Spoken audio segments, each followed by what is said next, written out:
Nick was just saying about this exhibition goes on to Edinburgh and Dublin, but there are other exhibitions in the making of Paula's work. And so I think I'm so pleased that when Anthony, about 4 years ago, said, do I have an idea for an exhibition for Milton Keynes? We were former colleagues at the Whitechapel and remained good friends. I thought, well, you always think selfishly, but I thought, well, I think the person I really like to do something with is Paula Rego. And, I've known her as a person, once doing a conversation with her for the Web of Stories. Some of her, the generation older than I am, but the generation of artists she studied with at Slade, her friends like Michael Andrews and Ewan Uglow and various other people. But then I thought, well, wait a minute, her work, everything seems to resonate. This is crazy. Why, it's not just because, it was before Me Too, but I thought, well, the works about, I'd been quite taken aback when I saw the exhibition Order and Chaos in the Casa das Histórias in Portugal, which was about the works which, including many of the works which are in the very first room here, works that she made in the early 60s and are very much about the dictatorship, but they could be about all sorts of things to do with colonial attitudes to other countries, and your feelings for your family, her father and grandfather, their liberal anti-fascist ideas, and the regimes they were living under. And so I thought that would be great, but then you begin to think of other things that Paula has been doing. Sometimes I think they were masked by, attention to when interviewers come, they often start with, well, how did you begin? And she talks about drawing from an extremely early age and liking to listen to stories, oral stories, written stories, illustrations of stories. And then you begin to think it's all about childhood experiences, but of course it's also very much about adult experiences, the complications of relationships, the role of misogyny, the role of dependency, the sexual roles, and there are so many things there. Then there are mental roles about what happens with depression. There are incidences, obviously the subject of abortion, which throughout the last years is always in the forefront of political decisions as well as personal decisions. And a picture like war, most people looking at a newspaper photograph of the aftermath of a bombing on civilians, how would you make a painting about that kind of subject? And even though we were seeing, the white helmets carry, either the corpses or the bombed children out of buildings in Syria at the time. So we began to build up ideas for this exhibition.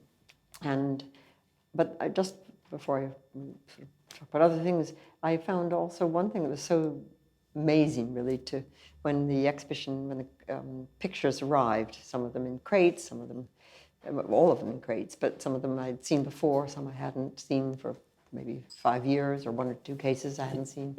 Something like Joseph's Dream for 30 years almost, it was made in 1990. And then they began to come to these, fresh galleries here at Milton Keynes with these high ceilings and this long sequence of the first 4 rooms. They looked so grand, and you just kept looking. And this was what the art handlers, conservators, Faye, Anthony, all the people who were working in the gallery. They would just stop to look at the pictures. Once we got them leaning against a wall, maybe not placed, and that doesn't happen with every artist. Where people, before they want to do anything else, to do the conservators' reports, inspections, look about how the fittings on the back for hanging. So they wanted to see them, to take them in, and that's when I knew the exhibition would really have resonance with audiences here and audiences who are going to come to Milton Keynes. But they also were so the pictures are so, the faces, have a one-line description, I don't think, of the expression of someone, or you can pick out with information from Paula and from people who know what some of the references are, you can make a whole description of some of the symbolism or the derivation of certain images and history, relationship. Picture like the Pillow Man, you can interpret it in many ways, but what do you look at when you're looking at that beautiful garment on the stuffed figure with the sort of rust-colored velvet? That's such an amazing work of art, and the faces. And I think that was what, every time I look at the works again, what really takes me back is the quality of them as art. And Paula doesn't exactly, no artist can find it easy to boast about their achievement as an artist, because they're always thinking what they're going to do next for a start. I don't know whether Paula can she think of masterpieces she's done? No. No, it's too hard for her. No, she just can't. Although and the ones she likes, you tend to wonder why. Does she like those in particular? Uh-huh. But we know she loves, there's a picture she did when she was at the Slade, and you probably read that in interviews. She was asked, so what was your greatest achievement? She said, winning the summer competition prize at the Slade. Yes, with the picture under Milkwood. And that's actually quite significant, because there she is with this, William Coldstream, this terrific professor, who was encouraging, the individuality of students. But she was in it still was quite a thing, life drawing, a particular tradition, intimidating. She's young as well, very young. She's beating the men. Yeah, already. But that's why she's so proud of it. Yes, in the competition. It's because she was up against, there were big artists at the Slade at the time. Yes, indeed. And she beat them all, and they're all blokes. Although the Slade was half women, but the women were not really taken seriously. And they were supposed to be there to get a husband and whatever. Get a husband and look after the men, But she had other ideas, although I think it was hard for her. I was a student at the Slade when I was 18. I thought that was pretty hard. When were you there? When? Where? When were you there? It tells my age. 66, 67. That makes you 51. Yeah. 67, yeah. She was, And I retreated. I was supposed to be a sculptor, and Reg Butler was the head of sculpture, and he was making those horrible figures on swings. I thought, I'm not going to work there, so I worked in Camden. Yeah.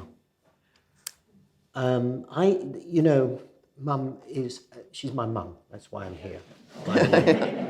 And the two reasons I'm here is because she's my mum, and so I've been... You've known her a long time. I don't say I'm a victim. I'm a victim, but I've been part of this experience all my life. And also I made a film recently about her called Paula Rego, Secrets and Stories for the BBC, and that's when I really started to understand her properly, I think, when she opened up to me after all these years. I was already 50 or something when I started making that movie. It took 3 years to make. And I think it's because she was always drawing and painting, and that's all she could think about. But I think what's interesting, and one of the things I discovered, my dad, who was also a painter, said that the only pictures that he made that affected people were those that affected people before the reasonable man could reason why they were what they were. In other words, that if you paint something irrational, that it has a different kind of experience with the people who look at it. And whereas he was rationalizing these experiences in art, Paula was just doing them having no clue what he was talking about,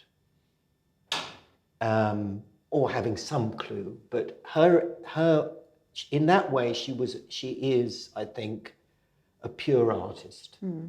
And I knew Vic a bit, and he was quite intimidating. He was an intellectual, and you're thinking, need to say something significant in a conversation. He said, but his greatest gift was that he could explain the most complex things in a sentence. Mm-hmm.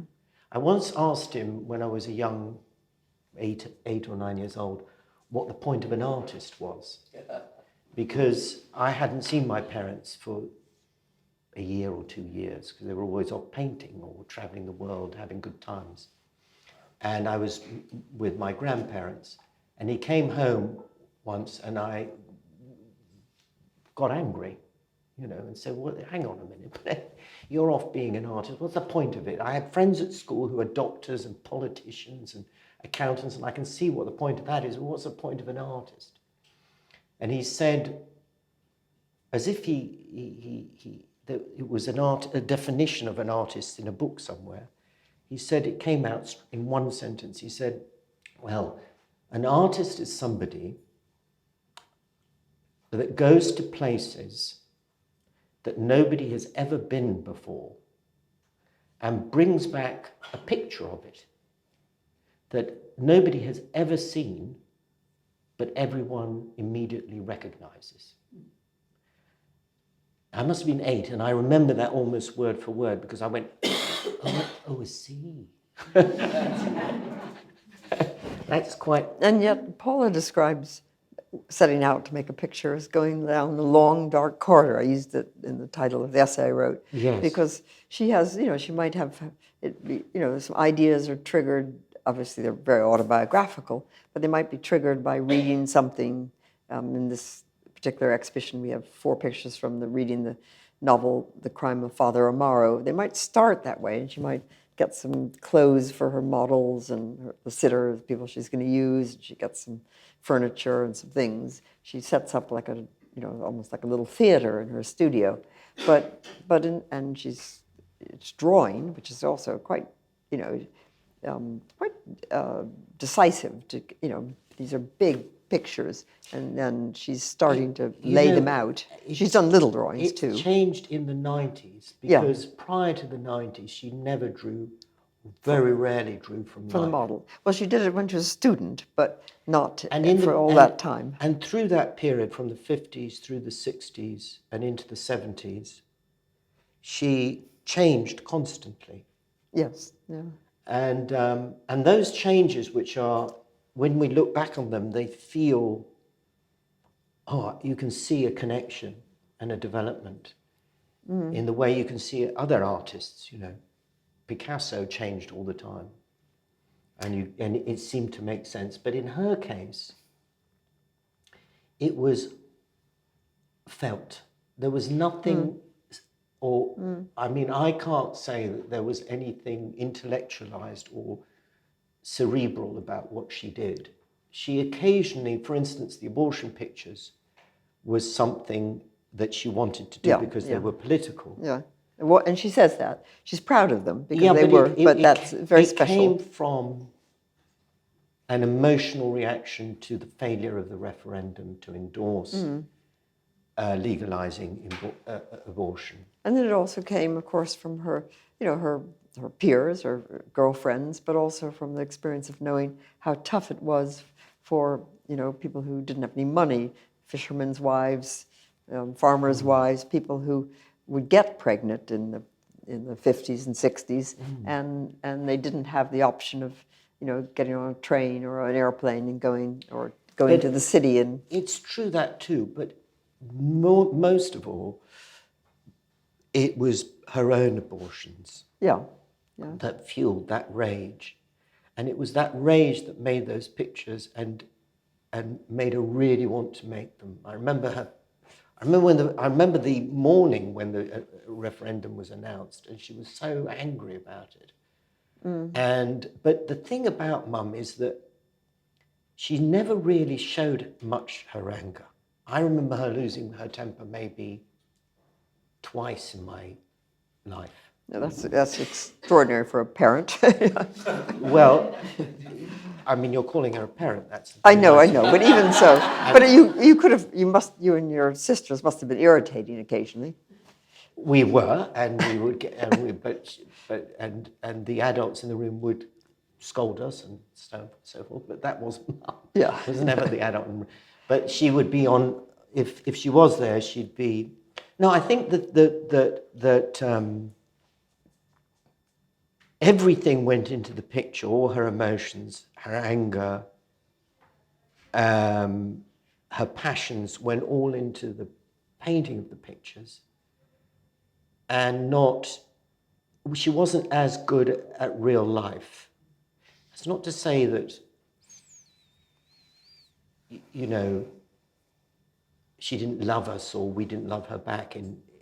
It's just that and I think this is true of great artists. And I think this is probably one of the reasons she probably is a great artist, is that she has the right, whatever you call it, modern day term is a personality disorder. But I think it's fantastic, and it's very difficult for women to just obliterate and push to one side those demands. I mean, this is a bit of an aside, but when the Turner film was shown, I went to the screen at the Hackney Picture House near where I live, and Mike Leigh was there, and Mrs. Booth, his partner, Turner's mistress at the end of his life, and the conversation after, it was late night, sort of late evening screening.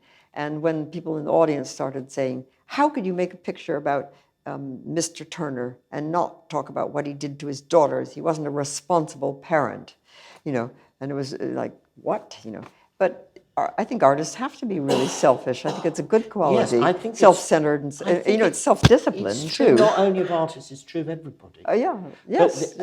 And I think that's, you know, the lesson that we get from artists are on the front line. They do go to places we've never been to, and they find some sort of truth, and they bring it back, and they show us, and we go, oh God, that's it. And I think that is the evolution.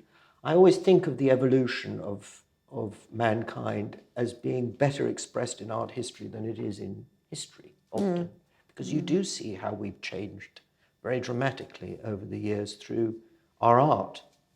But one of the great qualities I think about Rego's work is you know, you could, somebody probably has done or will do analysis of her work in comparison to feminism in the 60s. Yes. And I know it's been done in Portugal, but it could be done, you know, with North American artists of similar ages and beyond, British too. But Paula's never, I think she always feels that women have and works of course from herself, are sort of, it's not all the fault of men, or it's not, she's complicit, the part of the things that, the ambiguous nature. So, and she also, I think, has humor. You talk about her anger, but sometimes it can be in humor too. So we're both, I'm a great lover of the work of Daumier. She's funny. And she sees, when she uses Daumier, so something like that, two women being stoned, you know, the worst things that are happening, you know, people who are, you know, public crowds come to see the stoning of a woman in, you know, in certain Arab countries or whatever, and we think, God, I couldn't believe it. But she does part of that, but then the way the woman in the red dress is bent over, it's also kind of like if somebody comes up behind her, they're looking at this woman and she's just bent over and her skirt's gone up. And you see that in Daumier, and you can see that just as she's doing something, a subject that is so tough, like two women being stoned, there's just edginess in it. That is also about embarrassment, that picture. Yes, yes. The Portuguese are always embarrassed. And that is a, you know, and vergonha, we call it in Portugal, and it's shame and embarrassment, yeah. And my mother felt it all her life. Mm-hmm. And the way she resolves it, like the way she resolves everything, is through making a picture about it. Yeah, I think that's also a very I think that's important. Yeah, thing about her work is that they are also self-serving pictures, and they're usually the best ones because they come from a genuine emotional place that we can identify with when we see the picture. And that means that they're self-serving, because until she does them, she doesn't know where she really is on that subject and how she's going to do it. It's a challenging picture. A self-serving picture is one that you don't know what you're going to do, exactly how it's going to go until you've made it, you know. Yes. And she never knew how far she had gone. When she was making the picture, she would often be very brave, but the minute it was shown in a gallery, she would be absolutely terrified of going there, because she thought that it would be a terrible embarrassment that people were looking at these pictures of hers. It's very interesting. But she'd get it all out, and then when it was out there, she'd be worried about it. She had high standards. I mean, one of the things I'm doing at the moment is working on the catalogue raisonné of Lucian Freud's paintings. And, you know, there's this great big new book by Bill Fever, which is a lot of Freud's words. And, you know, he's also uneasy about the quality of his work, what's happening. But when you think of Paula in the 90s, surrounded by, you know, people that she knew, and that standard is very high. And no wonder she's worried about how good it's going to be, because apart from, you know, particularly after the experience of being the first artist in residence at the National Gallery and wandering through those galleries, you know, when she has her studio there in 1990 and 91, you know, I think at that point you begin to see her seeing, well, you know, what will be the sort of the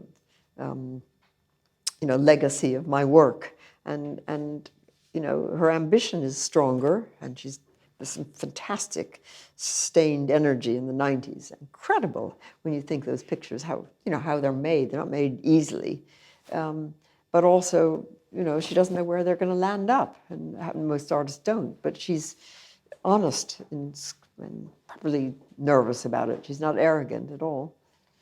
No, I'm not sure she ever worried about her legacy as such. No, but, well, she might have at the time. I mean, I think really she good? worried about whether they were good enough. That's what I mean. That's the same Yeah. thing, really, I think, you know. Just good enough to show anyone. And then you're at the National Gallery. I mean, oh my Yeah, God. yeah. There's probably a few good artists there. And it also impacts on, I mean, you know, the breadth of Paula's sources, you know, her sources in cinema and sources, and all those are all very true, and they are explored in her work and her prints, etchings, and illustrations. But if the quality of that drawing and the resonance of the people in them and the adult dramas weren't there, you know, they wouldn't be as distinctive, you know. She's a great draftsman, and I think we all love the lines where she says she likes bumpy, lumpy women, you know, that she identifies with women who've sinned. So those life drawings called Disgust and Repugnance and so forth in the exhibition. Or I was looking this evening, which I hadn't properly looked at well enough, about the one that's called Jane and Helen. Yes. You know, what original subject matter too. And then with That's Jane Eyre, isn't it? Yes, but it's not like the Jane Eyre I would have thought of. No, she said it was a Portuguese story. Yeah. And what she meant by that, in one of my interviews with her, I said, what? And I think what she meant by that is that, and that's the brilliance of Jane Eyre, is that it's a universal story. But she felt that experience was an experience that she also had when she was growing up in Portugal. Mm-hmm. But most of her life has been in London. And most of the pictures were produced in London, weren't they? You know. And nearly all her pictures are produced in London. Yeah. And that, I think, is a very interesting thing for her, for any artist, is that she felt nervous painting in Portugal because the ghosts were looking over her shoulder, and it felt emotionally too raw for her. Mm. And that you get often this sense of the exile in artists like Nabokov in literature, and but also, and Mum is no different to that she felt stronger in also painting pictures that have a very strong Portuguese narrative away from Portugal. However, her main motivation is in finding the right kind of story. And the one thing that she still repeats is, do you have a good story? Whenever I'm seeing her Saturday, I spend Saturdays with her, and the first thing she says, have you got any good stories? And what she means is stories she can draw or paint. She usually describes herself as a drawer. I don't know if that's a word. She says, I'm not a painter. Your dad was a painter. I'm a drawer. And I think that's why she loved pastel so much, because pastel is like you're just drawing everything. But she has to make the her work is, has... She's a good painter, though. I'm just not... But it's also the work has the, the robustness and the sense of space and all those things that, drawings sometimes have, but paintings need too, of the whole, and, our whole bizarreness of being here, and this table being here, and objects on it, and the background, and, she may use it like that, yes. which is, of course, extremely, physically very demanding. But she had to have the full, she by her the way she did it. Yeah, there are plenty of painters who are much more interested in shapes on the surface or the illusion of painting. But she had to. She decided to do it. I used some words by Orhan Pamuk in the essay I wrote, because he said before he could write a novel, the Turkish great novelist, he had to imagine in his mind. He was a painter first before he was a writer. And he had to sort of describe, I'm in this dining room, and then in the view out of the window is like this, and the people come in, and he talks about a particular scene in Anna Karenina when she's on the train from Moscow to St. Petersburg, and the stove and the people. He has to do that. And Paula has to, she's making so much more than a ordinary drawing, because she's drawing in this sort of depth of field of a kind of imaginary drama, often. I think the way... when she's making the big works. What I've understood, the way it works is that she finds a story that's an important story right now. This is an important story. And she has no idea why it's an important story, but she really wants to do this story, whatever it be, Peter Pan, Jane Eyre, Esther Queiroz, Padre Amaro, whatever it is. And then she starts drawing it. And this is particularly the case in the Martin Madonna's Pillow Man. She starts to draw it.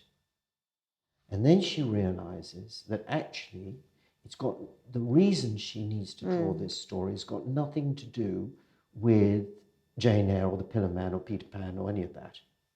It's something in her that she hasn't figured out or come to terms with yet. In her own experience, in her childhood, in her teens, in her adult life, in her middle age, whatever it is. And as she draws the picture, it changes.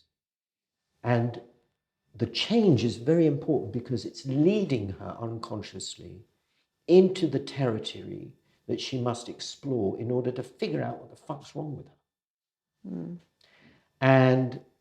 And for instance, with the Pillar Man, she started to realize that because the Pillar Man is a play, and in the play there's a little girl who wants to be Jesus. And Mum loves that, because she didn't want to be the Virgin Mary. That's not the main character. She wanted to be Jesus. And but the parents, the foster parents of this little girl in the play, take her at her word and start to do all the things that happened to Jesus. So they end up nailing her to a cross and killing her, and see whether she would be resurrected. And she wasn't, so she's not Jesus. Horrible. It's a very tough play. But Mum thought this was fantastic. But then, as she started to paint it, she started to realize that it was about her childhood, growing up in the Salazar regime, the dictatorship in Portugal, when she was a little girl during the Second World War.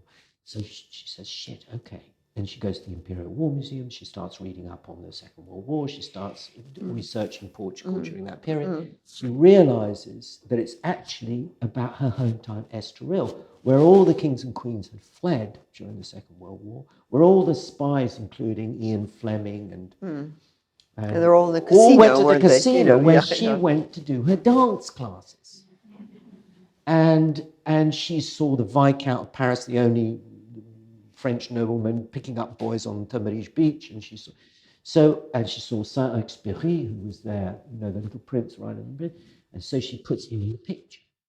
And the picture of the Pillar Man has got almost nothing to do with Martha Madonna's play, I hate to say.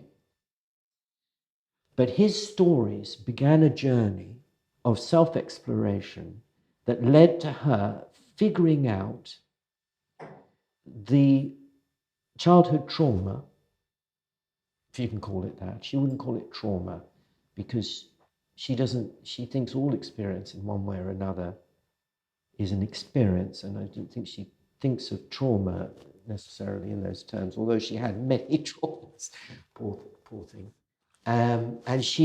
So the picture is her self-medication, I think. This is what I've discovered. And does it do any good? No, she's still fucked. But she feels better afterwards because but not because she's figured out something about her, but because she's made a good picture. Yeah. And I see lots great picture, I think. Probably one of her greatest pictures. I think actually the Pillar Man is probably her greatest picture. I agree with you.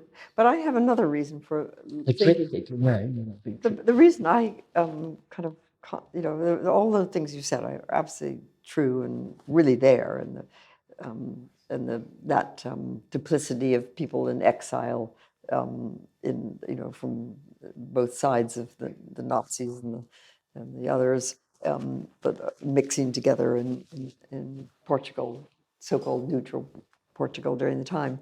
But I think it's also who has made a picture about and several pictures, this is not the only one, about women's,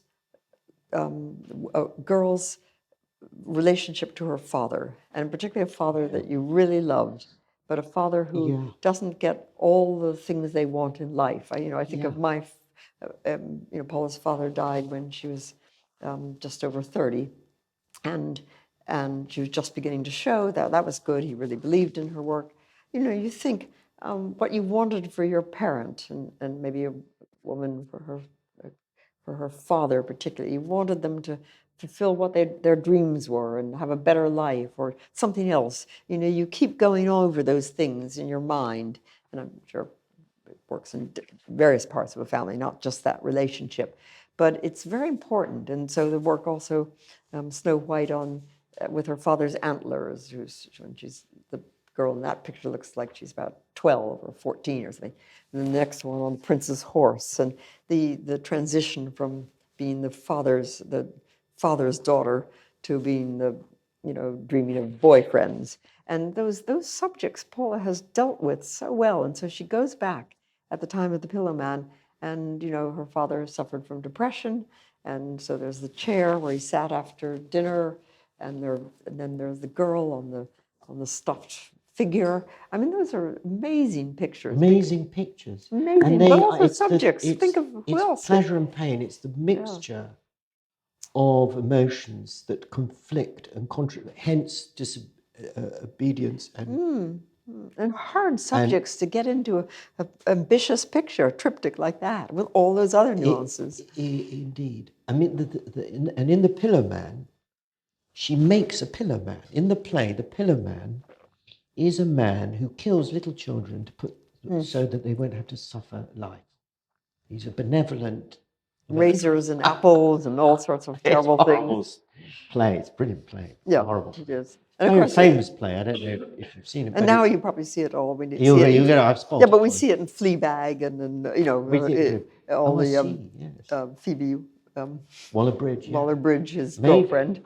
Yeah. But so she's got. I'm going to make the Pillow Man. She makes him out of pillows, and puts a female stocking over his face that makes it strangely macabre in a way, but and then Black she sets him up and she starts to stockings. draw, and then she starts to have feelings for the Pillar Man that are the same sort of feelings she had for her father. I mean, her father was the greatest male figure in her life, other than perhaps my father. Well, maybe even more than my father. She loved him. But he did suffer from depression, and he'd come home and he wouldn't speak often. But he was a very powerful figure in the household, and he looked after her. He looked after her, which for a Portuguese man, even now, is very rare. I don't mean to say, if there's any Portuguese here, desculpa, não quero dizer nada mal aos portugueses, but if you're all English, it doesn't matter. And also he told her that you're never going to become an artist in this society. Why don't you go study in England? And that's pretty brave. He said, "You don't. This is not a country for women." And that's an amazing thing for a father to say. You go to England, where that's where you can become an artist. I mean, in the late 40s, early 50s, for a man to send his only daughter to a faraway country because she wants to be an artist, and then paid for her and put her up, and then she gets pregnant. She had applied to Chelsea, and she got into Chelsea, but her guardian in those days, you know, you had guardians in England. You had a guardian, and her guardian, who was a proper English gentleman, friend of her father's, said, "Oh, you can't go to Chelsea. Women get pregnant immediately." Perhaps the Slade would be a more proper place. So she went to the Slade and got pregnant immediately. But she was with a really good environment of other artists. And she was really. I mean, her peers and a little bit older. Was the golden period. Bartos dos Santos. You know, he was very good. Barto was there. Craigie Aitchison. Mike Andrews. All of them. Victor Willing. Ewan. Lucian, she says, taught by telepathy, because Lucian Freud would come and teach a class once a week, and everyone loved him because he's so beautiful to look at. And he'd draw, and everybody would draw very quietly, and then he'd come and look at your drawing, and he'd say nothing. And then he'd go back to his drawing, and Mum said, "Oh, well, he was teaching by telepathy."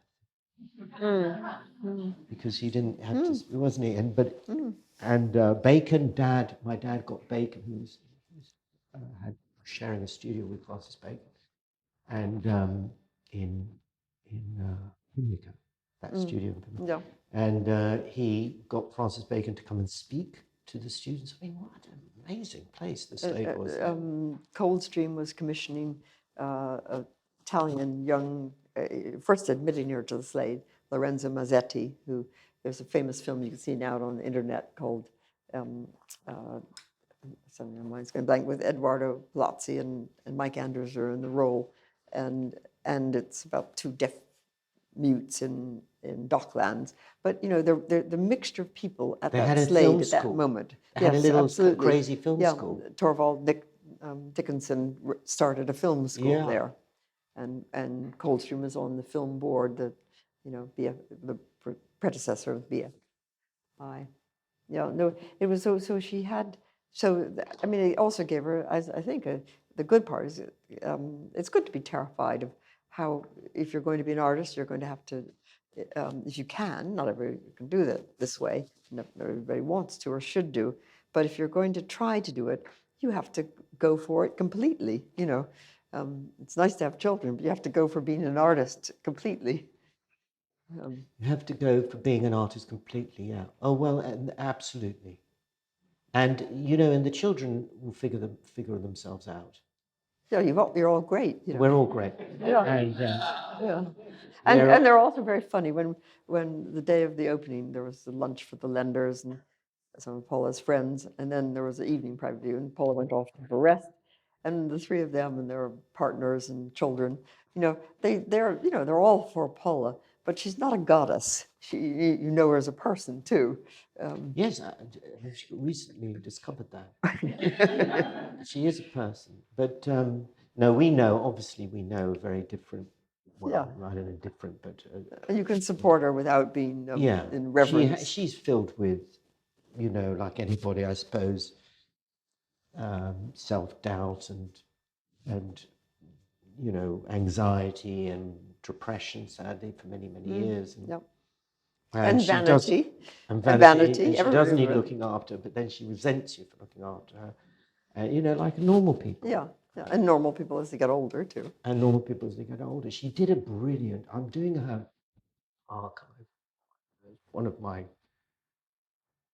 hobbies in between making movies, I do help with Mum's archive, and I've discovered recently a series of pictures that she did when my grandmother was dying, 2002.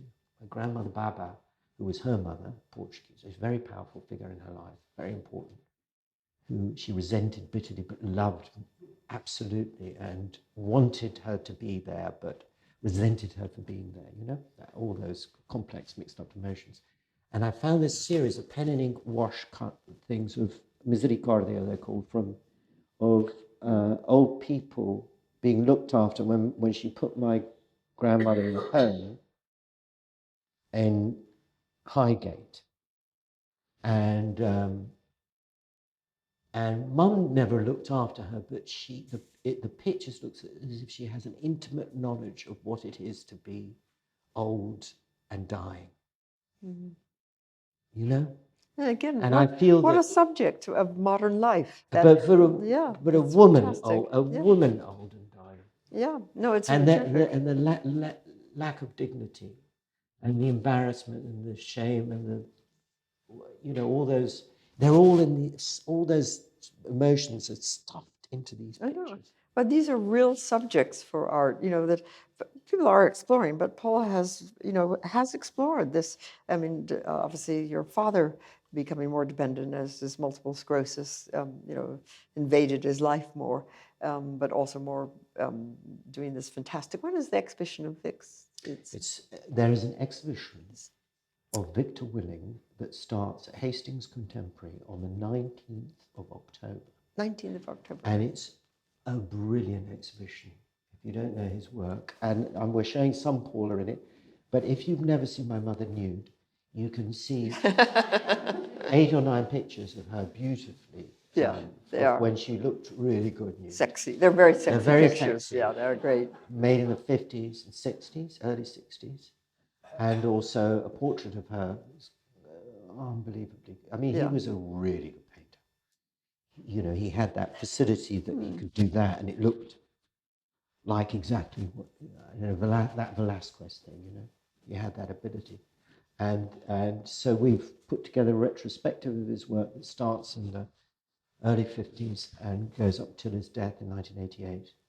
And shockingly good. And at the same time, and this is very interesting, and I know I'm not here to plug my dad's work, but at the same time, we're also having an exhibition at Terps Gallery, which is in South London. And if you don't know the Terps Gallery, it's good. Terps Banana is an underground movement of young painters who have, headed up by Marcus Harvey, who have started an art school in London. Started it during a time when painting was outlawed, where all art was considered, painting was considered dead, and it was conceptual art. Conceptual art. I never spoil a good story with this. And painting was, you could if you were caught doing it alone in the kitchen, the police would come. And you had to do sculpture and conceptual art only, otherwise Michael Craig Martin would come and shoot you. And of course, none of this is true, but they felt a bit like that, and they started this underground movement of painting, and their own art school and their own gallery, and they've just had an exhibition of Ken Kiff, and they're sort of the one they admire from their art school days in the 80s is Victor Willing. Go figure. And so they're putting on an exhibition at the same time. They're doing a book on him. It's really touching. That's great. It's good. Yeah, Victor Willing. At this moment, do you think we should have our conversation you extend want to ask to questions, everybody, or just talk? Or just talk. You don't have to ask a real question. You could just have a comment. Okay. How do we do that? Anybody who just there are all these people who probably half of them are artists. Who knows? Are you artists? Yeah. Some of them. Oh Some my are, God, I'm that's sure. amazing. Somebody has to begin. Good. You said a lot about shame and embarrassment in the Portuguese character, and surely Paula must have seen a big overlap there with the British character, where our national word is sorry. Yes. I find it surprising that in your film with her, that she chose at her age and to her nearest and dearest Yes. to start talking about some incredibly personal things. Yes. And I wonder why she did it. Yes. And why she chose you. I wonder, no, I know why. Because a lot of the stories that she told me I'd never heard before. She wouldn't tell me because I was the boy. The daughters, my sisters, knew some of those stories, but she wouldn't tell me. Oh my God, that's not something to talk about. And she wouldn't make a film, and she certainly wouldn't talk about her experiences, and she rarely would ever want to connect her experiences with her painting. Oh, the fuck is that about? Because that's not the truth. And so what I ended up doing, and the reason it took 2 years to make that film, is because when she turned 80, I was there. I had quit. I'd been making films in America, living in LA. I'd quit because it was killing me. I thought I'd quit filming, and I moved to England. I was sitting with her alone, and she started telling me a story I'd never heard before. So I said, Mum, why don't we record, because we're starting this archive, why don't we record these stories for the archive, because nobody knows any of this. Nobody knew that she'd ever had an abortion. You know, she released those pictures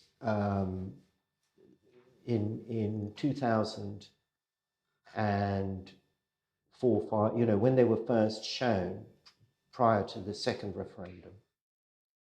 She did lots of interviews in Portugal, but she never ever said, in fact, she denied ever having had an abortion, because she didn't want to turn into the story. She wanted the abortion referendum to be the story, and she wanted her pictures to be a foil for that. Anyway, I'm not quite saying what, but what I did is she agreed to do a recording. Then I said, why don't we have a camera? I mean, because we might as well. I've got them. So then I set up a camera, and then she wouldn't really talk about it with me. And I would go back and ask her again, and ask her again, and ask her again. And eventually she came clean. And I'd go and see my sister and say, look, this is what she's told me. Is this what happened? She said, well, my sister would say, ask her about this. My sister Cass. Why don't you ask her about that? Why don't you? What she says then. So then I'd go back on a Saturday, I'd ask her, she'd say, fuck off. So I'd go back again next week, ask her again, and gradually. Now, you might say that stinking filmmaker is taking an advantage of this perfectly innocent artist. And what I did then is I showed her the film before I showed the BBC, because I made it before I made the film on my own, and I showed the film and I said, listen, we don't show this to anyone. It's fine. I would be a bit pissed off because I've been 2 years making this film. But anyway, I recognized that in retrospect, she might not want that intimacy to be revealed, you know. And she watched it, and she welled up, and she said, it's true, it's all true. And she felt quite, it was very emotional. We hugged, and she said, well done. I said, do you want me to change anything? She said, no, it's all true. So it was Do you think any of that subtext comes out of the film? Because my memory of it is that she appears to have suddenly made a decision. I'm going to talk about all this now, and I want you to listen and record it. But hearing what you're saying now slightly tweaks that a bit. Well, she did want to tell me. It's just that in order to get all the detail, you have to go back again and again.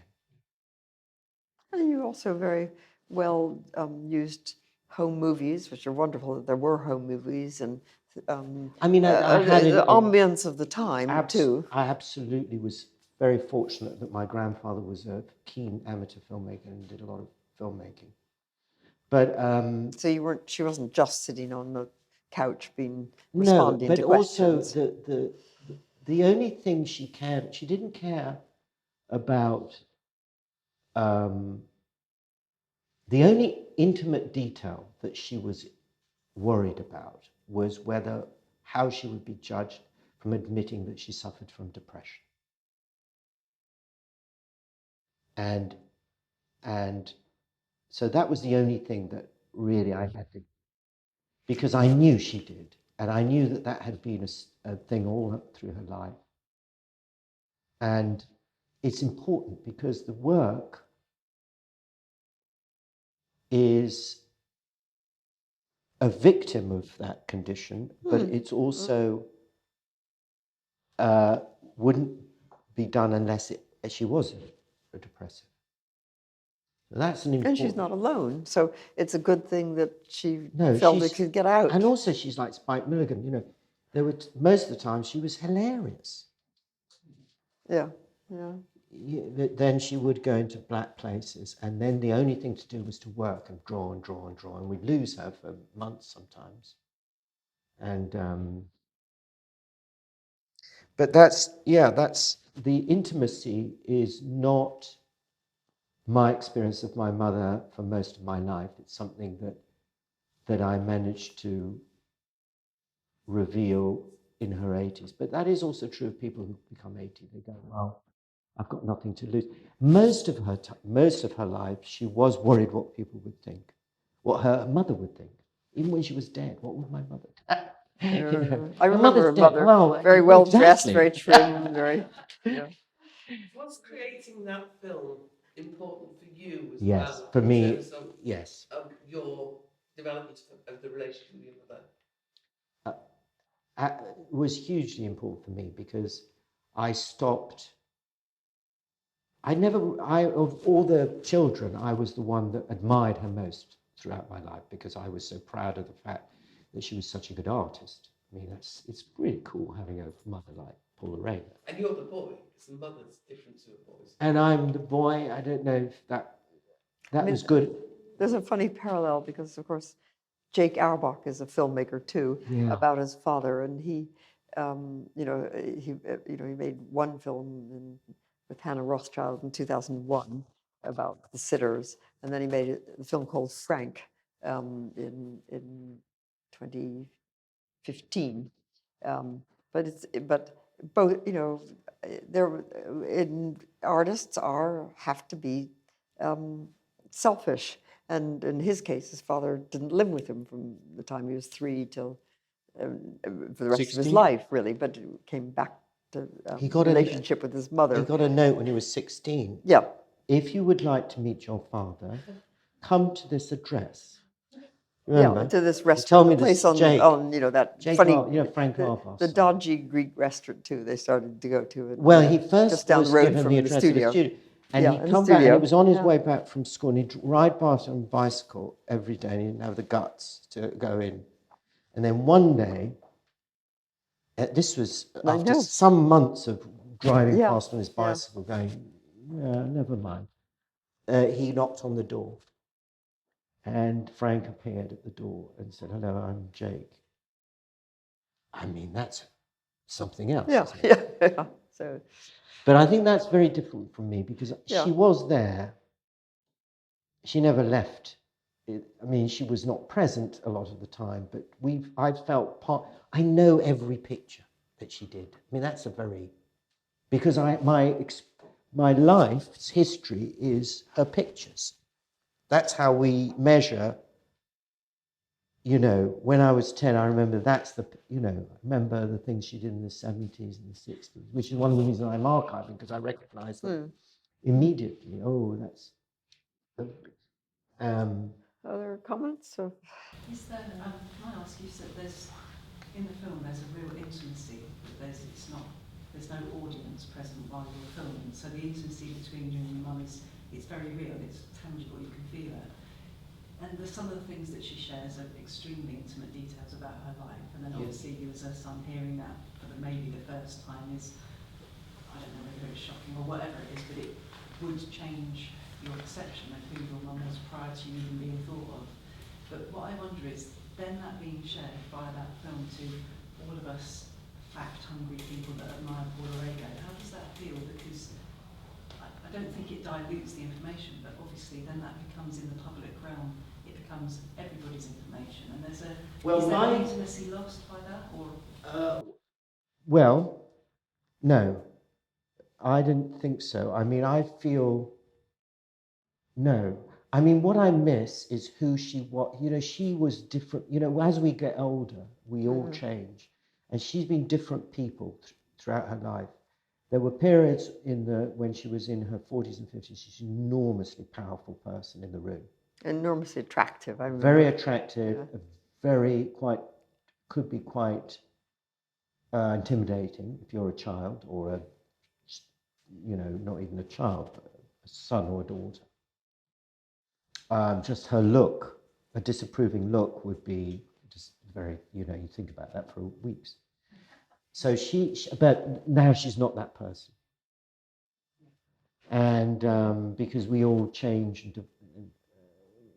My calculation was this. The reason I made the film, this is just my truth, which is I made the film for me because I wanted to know what happened and I needed a camera to defend me. Because if I didn't have a camera running, she'd be horribly rude and tell me to sod off. Yeah, so she with the camera running, she behaved herself. And So in a sense, there was an audience there. well, exactly. Yeah. So the an expectation of what. yeah, she of course she knew she was being filmed, so she knew that. My calculation then was not that I wanted to share her intimacy with the world or whoever watched the film, but I wanted people to understand how the paintings are made. Because prior to that, there was this misconception that Paula Rego was a narrative or an anecdotal artist, which is a fancy word for being an illustrator.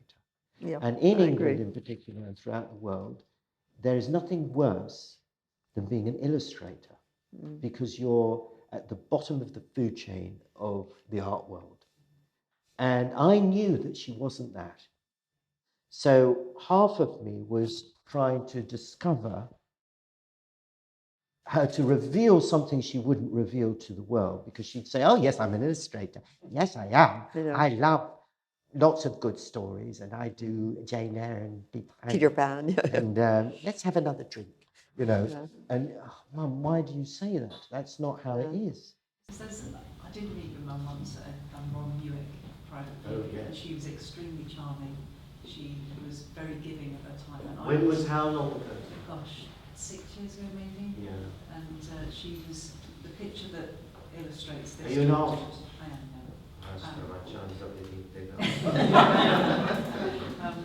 But the photograph that illustrates for this talk this evening, she looks significantly diminished to when. Yeah, I mean, to when she I had met her. last year 2 strokes, Yeah, but the one which thing- is why she's not sitting here. Yeah. And she's diminished. I mean, Yeah. she's not. I made the film in 2015, 2016. I had finished it by the end of 2016. And then I cut it all through 2017. I think it was on 2017. Orange or something. Yeah. So, but since then, we're now towards the end of 2019. Since then, it's been, and so I feel also fortunate that I got it before while I couldn't make a film now. The one thing that struck me was that, and I may be projecting what I believe, it was like an inner child was very much active, but not, I don't mean that in a diminished sense. She's, you know, she was very sparky, very intelligent, very engaging, but there was like a mischievous element, there was a real, I don't know, it was like the child was in the room, in the adult, and I really, really liked that. And she was magnanimous. I mean, I admire her greatly, but I was awestruck, and almost to the point that my husband was going, just go and say something to her. And I wouldn't, and so he kind of went over and introduced us, and she... Good for him. Yeah, absolutely. I mean, I'm really grateful that I did, because it was a really special moment, but there was something very, well, for me, very magical about that interaction with her, because she was so gracious to me, and she gave me a lot of her time, and I kind of went away, and I think I don't really remember much about Ron Buick's private view, despite admiring it. Maybe on that note, unless anyone's got anything particularly pressing, maybe a last comment. It's just a very short question about the use of music, the second movement of the Schubert trio, for example. Is it very important to her as a source of inspiration? Was that? That's a great question. Music, I think, is one of the most important things in the world, certainly for film. And the music's very carefully chosen. The Schubert is, when my mother saw Barry Lyndon by Stanley Kubrick, she thought it was the greatest film she'd ever seen at that point. I mean, she says that when she sees any good film, but you know how we do. Yeah. But and that was played over and over and over again. Uh-huh. And That's interesting. I used the Schubert during the description of her mother, how she was, subjugated during the dictatorship. Mm. And that life of Portugal during the fascist regime.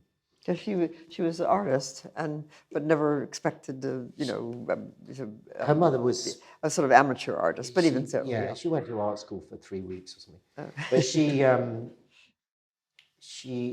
but it wasn't that. It was that women were not, as she says in the film, the women were expected to do nothing. And the least you do, the more you were admired for it. And that's just the rich women, because the poor women had to do everything. And I remember that, the women running the entire show.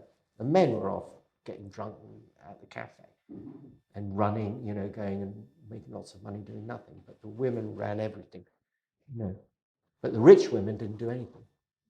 And that was my grandmother. I loved my grandmother, by the way. But the music's very important, and we use a lot of Amália Rodrigues, who's a fado, which is my mother's soul. In the morning, when she paints, she listens to opera all morning until lunchtime. Then she has lunch, she has a little nap, she gets up, she listens to fado. Amália Rodrigues and Amora and all those great fado singers. And so that's the music, her score, her personal music score is in that film. Can you ask one thing? Yes. Were you ever present at your mother's studio while she was working? Prior to making the film? Yeah, as a child or something? No, she wouldn't let me into the studio. The children weren't allowed to go into the studio, and ever. And because it's not a place for children. It's work, it's serious. And I do remember all my life the expression that would come over her face and her 500 teeth, which were all overlapped, would emerge all like a shark. And to tell me that this is important, Nicholas. This is work. And so we got it. That we had her for the moments when, and that's good, that's fair enough. That's, if you were a man, you wouldn't even have to say that, but because you're a woman. And this is a woman in the 60s, so you really, women in the 60s were not emancipated yet, really. I mean, I know the sexual revolution started then, but women were still taken advantage of, Can you tell her on Saturday you had a room full of people? I'll do better than that.